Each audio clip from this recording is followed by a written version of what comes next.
ठीक है, देह अभिमान में आके छोटे छोटे बच्चे ऐसे गलत गलत काम कर रहे हैं। सभी को कल भी बताया था, फिर से अंडरलाइन कराते हैं। अपने बच्चों को विशेष ध्यान दो। पहली बात तो 18 ईयर से पहले मोबाइल अगर ज़रूरी ना हो तो अपने मोबाइल से ही सेवाएं कराएं। दूसरा, उनकी सोशल नेटवर्किंग अकाउंट पे कहाँ कहाँ उनके अकाउंट है पहले तो होने ही नहीं चाहिए। कोई कहे ना बहुत ज़्यादा ज़रूरी है, तो एक दो ही ज़रूरी हैं। फेसबुक, इंस्टाग्राम, ये तो पूरा नर्क का द्वार है। स्पेशल एल्गोरिथम बनाई हुई है ताकि स्पिरिचुअल चीज़ें स्प्रेड आउट ना कर सके, सारी गलत गंदी चीज़ें। सबको अपने बच्चों का सोशल नेटवर्किंग अकाउंट पता ही होना चाहिए, कौन कौन उनके फ्रेंड्स हैं, किन किन से उनकी चैट हो रही है। और ध्यान रखो कि जब वो चैट डिलीट करते हैं तो उसके भी ऑप्शन आते हैं कि वो चैट डिलीट क्यों कर रहे हैं। स्कूल में जाके बच्चों का विशेष ध्यान रखें कौन उनके फ्रेंड्स हैं, क्लास में कोई उन्हें बुली तो नहीं करता। अपने बच्चों से विशेष कम्युनिकेशन बना के रखें, उनके दोस्तों से बहुत अच्छा कम्युनिकेशन बना के रखें। कई बार बच्चे नहीं वो करते, बताते नहीं है, लोग बुली करते रहते हैं, वहाँ छोटे छोटे बच्चे बुली करते रहते हैं और वो फिर अलग अलग अलग अलग अलग होता चला जाता है।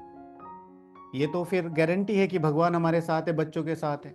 विशेष धर्म से जरूर जोड़े। आपको बाबा अच्छा नहीं लगता, बाबा की धारणाएं अच्छी लगती, या आपको ब्रह्मा कुमारी की इतनी सारी चीजें अच्छी नहीं लगती, आप अपनी जो भी मान्यता है उनसे जोड़ दो सबको। और खास तौर से जो बच्चे हैं, जो बच्चे सुन रहे हैं, किसी को भी अपना सोशल नेटवर्किंग पे अकाउंट बनाना ही नहीं अनटिल और अनलेस 12th पास ना हो जाओ। उसके बाद सोचना, करना नहीं। कोई जरूरत नहीं है। लोग कहेंगे ना बैकवर्ड हो जाओ, लोग कहते हो ना तुम बेवकूफ हो जाओ। सबसे ज्यादा सबसे ज्यादा वीक करती है सोशल नेटवर्किंग। मैंने आपको पहले भी बताया। स्क्रॉल कर रहे हैं 15 सेकंड, स्क्रॉल कर रहे हैं 15 सेकंड, अभी हंसी, अभी मजाक, अभी इंफॉर्मेशन, अभी क्राइम, अभी वो। तो जो माइंड है वो कूद कूद के क्या कर रहा है, हर 15 सेकंड में अपनी सिचुएशन चेंज कर रहा है। कंसंट्रेशन खत्म हो जाता है इससे बच्चे का। कंसंट्रेशन, ये जो बाबा ने कहा ना देह अभिमान का काटा, सभी लोग ध्यान रखें। बहुत मतलब फिर यही है ना कि जनरली बोलना अच्छा नहीं लगता। मम्मी जी अपना टीचर हैं, वो स्कूल जाती हैं, और बेटी सोशल नेटवर्किंग पे सारे गलत काम कर रही है, अपनी फोटोज को सेल कर रही है।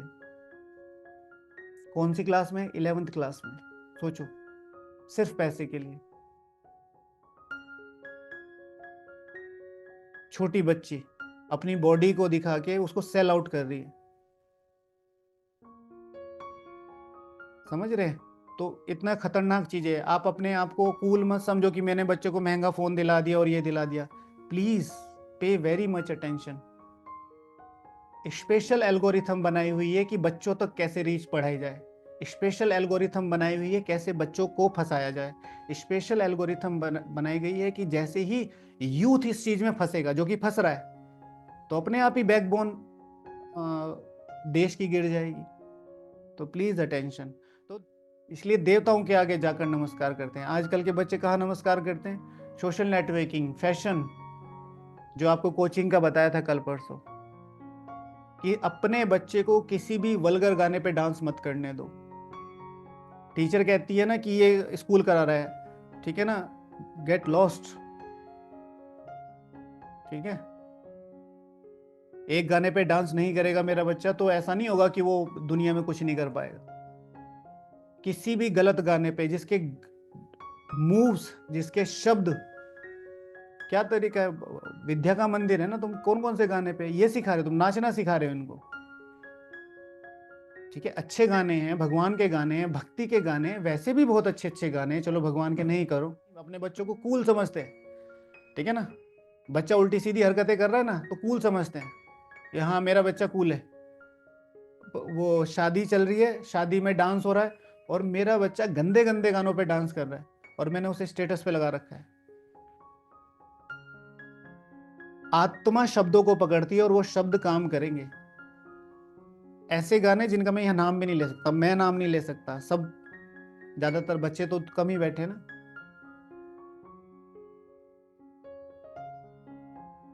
और वो पूरा ऐसे ही मूव दे रहा है जैसे बड़े दे रहे हैं ना, ऐसे। सोचो कहाँ जा रहे हो। बच्चों के ऊपर इतना इसलिए बोल रहा हूँ क्योंकि जो ब्राह्मण आत्माओं के पास बच्चे हैं उनका सबसे ज्यादा चांस है कि वो भगवान को समझ सके, क्योंकि वो हर 24 घंटे एक ब्राह्मण आत्मा के, एटलीस्ट एक ब्राह्मण आत्मा के संग में रहते हैं। मैं अपने किसी रिलेशन में गया तो वो लोग मुझे छोड़ने आए स्टेशन तक, तो उन्होंने जोर जोर से गाने चला दिए, हरियाणवी के, वल्गर नहीं कहूंगा लेकिन वल्गर से थोड़ा सा कम। भाई वो 2 साल की बच्ची है, उसको शब्द याद थे, मतलब मेरी रूह कांप गई कि वो वर्डिंग्स बोल रही है, उसको ठीक से चलना नहीं आता, और माँ बाप पूरे खुश, बेटा गाओ बेटा गाओ, मुझे याद करो। माया की तो प्लानिंग है ना। शिव भगवान आज महात्माओं से अच्छा होता है छोटा बच्चा, कितना बड़ा पाप है उन्हें इधर धक्का देना, सोचो तो सही। और ब्राह्मण वालों के बच्चे, बहुत ध्यान रखना पड़ेगा। नहीं नहीं, बच्चे हैं, इनको पिज्जा तो खिलाना ही पड़ेगा, इनको तो ये खिलाना ही पड़ेगा, तुम उनको जान से मार रहे हो। ठीक है, जो बच्चों की जो साइकोलॉजी है वो तो बहुत इम्पैक्ट, भाई पहले 10 साल में जो सीखता है वो फिर पूरे जन्म में नहीं सीखता है। मैंने आपको पहले भी बताया था फनी भी है थोड़ा वैसे। 10th क्लास तक मेरा ऐसा लगता था कि वो मेरे ऊपर इतना अत्याचार करते हैं। भाई हमारे घर में केबल नहीं था, हमें पापा पैदल भेजते थे, और हमारे टीचर को पापा स्पेशली बोलते थे, मतलब ये पापा के महावाक्य थे टीचर को, कि मुझे इसकी हड्डी हड्डी चाहिए, बस बस पढ़ना चाहिए, ये मेरे सामने बोलते थे। मैं सोचता था ऐसा बाप किसको मिलता है। और आज जब मैं पलट के देखता हूँ तो सबसे ज़्यादा थैंकफुल मैं मम्मी पापा का ही हूँ। उन्होंने जिस तरीके के सिनेरियो, बच्चा है ना तो बच्चा तो आसपास देखता है ना भाई, पूरे कोई भी कॉलोनी के छोटे से छोटे लोग, सब में केबल लगा हुआ है, सब डिज्नी वर्ल्ड और वो WWE और वो सब देख रहे हैं। और हमारे घर में कुछ नहीं, वो दूरदर्शन ही चल रहा है, वो भी दिन में 2 बार आता था मुझे कि बड़ा होने तो फिर देखता हूँ। और बड़ा होने के बाद सबसे ज़्यादा थैंकफुल, क्योंकि मम्मी पापा से अच्छा कोई सोच भी नहीं सकता। सभी माँ बाप को अपने बच्चों को सिखाना है, सभी बच्चों को विशेष ध्यान रखना है, रोज उठकर अगर पॉसिबल है, ठीक है, अपने देह अभिमान को तोड़ो, मम्मी पापा के, सबसे पहले बाबा के, शिव बाबा के, वहाँ बाबा रूम में, और फिर मम्मी पापा के पैर जरूर छुओ। ठीक है, कितनी सारी चीज़ें हमारी सभ्यता से निकल गई हैं। पहले बच्चे पैर छूते थे, ठीक है, पहले ऐसे करके पैर छूते थे, फिर ऐसे करके छूने लगे, फिर मम्मी वहाँ खड़ी है, मैं मम्मी ठीक है, और पहले ऐसे, और फिर अब हाय, मतलब तुम उधर ही रहो मैं इधर ही हूँ। हो सके ना जो छोटे हैं, कम से कम, चलो बड़ों को हम नहीं कह सकते, जो छोटे बच्चे हैं जरूर उनसे पैर छे, वो एक एनर्जी है, वो उनके सम्मान को हमेशा बचा के रखेगा। अभी भी है, बहुत जगह है। ठीक है, हमारे ग्रुप के बहुत सारे बच्चे इस जेस्चर को, ये बहुत अच्छा है। लोग डर जाते, भाई ये क्या हो रहा है, ये तो कभी देखा ही नहीं। रूल बनाया हुआ है रोज पापा के पैर दबाकर, ये तो अत्याचार है भाई हाँ, पापा के पैर, नहीं नहीं ठीक है, सेवा करनी चाहिए, भाव पैदा होता है ना। अभी अभी बच्चों के रिजल्ट्स आ रहे हैं ना, तो बच्चों के रिजल्ट्स आ रहे हैं सब नंबरवार पुरुषार्थ अनुसार आ रहे हैं, कैसे, जैसा उन्होंने लक्ष्य रखा पढ़ाई का।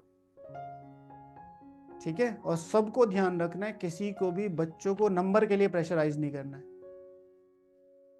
ठीक है, पास हो गए ना, ऐसे खुश होना जैसे विश्व की बादशाही मिल गई उनको ठीक है, नंबर से कोई फर्क नहीं पड़ता है। ठीक है, दूसरा, जिनके भी बच्चे 11 12 13 14 में जा रहे हैं, कोचिंग्स जितना हो सके अवॉइड करो, जितना हो सके। कोचिंग एक एडिक्शन है, और कोचिंग में कुछ नहीं होता, जितना वो घर पढ़ सकते उतना कहीं नहीं। कोचिंग का जाने का, कोचिंग का आने का समय, दोनों बचेंगे। सबसे ज्यादा जो डाइवर्जन होता है कोचिंग में होता है। स्कूल में तो बच्चे अपना कुछ दिखा नहीं सकते, कोचिंग में सब लेके आते हैं, बाइक लेके आते हैं, नई साइकिल्स लेके आते हैं, नए कपड़े पहन के आते हैं, नए फोन्स लेके आते हैं, उनको उनके नौकर, ये पता नहीं क्या क्या चीजें होते हैं। कोचिंग इज हेल्प, मैं आपको सच बताऊं, जितना हो सके। Online is different thing, online किसी की लेनी है, आजकल तो यूट्यूब पे है, कोचिंग्स नहीं है, फ्री कोचिंग्स है। फ्री कोचिंग के बाद भी आप एक क्वेश्चन डालेंगे ना यूट्यूब पे या फेसबुक पे, तो वहां क्वेश्चन डालेंगे ना तो क्वेश्चन का पूरा आंसर लिख के आएगा। एआई है, व्हाट्सएप में एआई आ गया, उस क्वेश्चन को डालो, व्हाट्सएप एआई आपको वैसे समझाएगा जैसे वो समझाता है चैट जीपीटी। प्लीज कोचिंग में पैसे बर्बाद मत करो। भाई तुम्हारी कोचिंग में कितने रुपए जाते हैं हर महीना? 1,000 रुपए, तो 12,000 रुपए, 12,000 रुपए की एक तुम्हें अच्छी सी साइकिल दिलाएंगे अगर तुम्हारे इतने % मार्क्स आए तो। हाँ, बच्चा लगा पड़ा है साइकिल के, लक्ष्य सेट कर दिया ना। लाइब्रेरी बहुत बड़ी है, और सबसे बड़ी है जो भी मतलब जो मम्मियां 10वीं पास भी है ना, वो भी अपने बच्चों को अच्छी रीति पढ़ा सकती हैं 10वीं तक, बहुत अच्छी रीति, थोड़ी सी मेहनत करें तो। कोचिंग में मत, कोचिंग में बहुत ज्यादा डाइवर्जन है, बहुत ज्यादा। बच्चों को कोचिंग भेजते हैं, रोज रोज तो उनके पीछे जाएंगे नहीं, वो कहाँ है आपको पता ही नहीं। प्लीज, और किसी को भी नंबर के लिए नहीं डांटे। मम्मी मैं पास हो गया, अरे थैंक यू, ठीक है, क्योंकि ये मन चाहिए, ये मन, ठीक है ना। Self study is best, best, ठीक है। फिर आपको लगता है कि कुछ चीजों में वीक है तो उसके कुछ रास्ते ढूंढिए।